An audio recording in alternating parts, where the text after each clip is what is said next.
unless you know where to go, who to talk to, you are lost.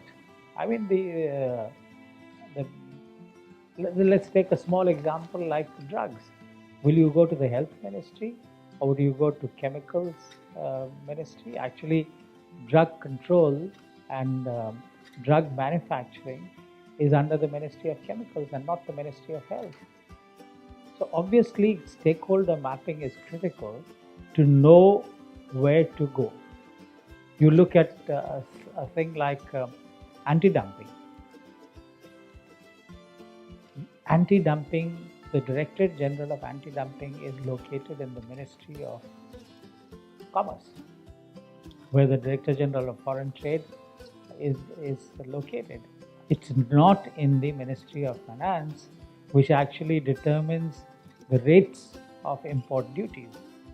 So once those rates are determined, it's the analysis of the trade and how it is happening, whether something should be allowed at a certain rate of duty, whether there should be a tariff barrier, whether what constitutes dumping.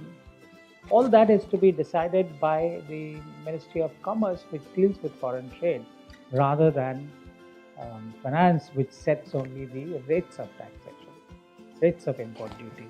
So I would say most certainly the beginning of any exercise in public affairs is really to identify the process and then identify the people who really deal with that process, who really move it, who can amend the relevant rules, etc., etc. So stakeholder mapping is critical. I'll go back a little to your first question. You can have a situation where the processes of government, it's not really a broad policy that we are talking about, but an internal process of government can be a major impediment for fair trade. I mean, let's look at this simple thing of acquisition of different goods and services for use within government. Government has a procurement agency called the Directorate General of Supplies and Disposals. That really, it's a relic of the old days when things were in short supply, and government set up this organization to identify suppliers for office products, for cars, for trucks. Of course, later on, as the life became more complex, you had more and more goods added to that list. But the process was controlled by DGSMD, and the key disadvantage in the process was that it depended on an interpersonal relationship between the supplier and the person who approved the price, the rate contract, the quality, etc. And this was a completely opaque process, which allowed all kinds of unreasonable and undesirable practices to prosper. And one of our clients had a serious problem of getting their money for goods that they had supplied.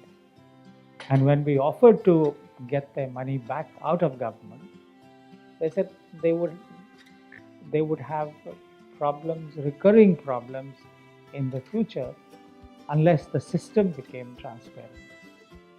So we took up the challenge of engaging with government to change the system and make it transparent. And that's how we have e-procurement today against the old system. So as I said, it's not always policy, but it's also the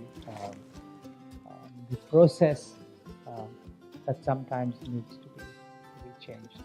So I would say we have come a long way from the last almost 20 years, come a long way towards, as I said, one, more transparency in the process of policy formulation, the process of creating level playing fields, introducing fair practices, equitable practices. and the process of policy formulation itself to become more transparent.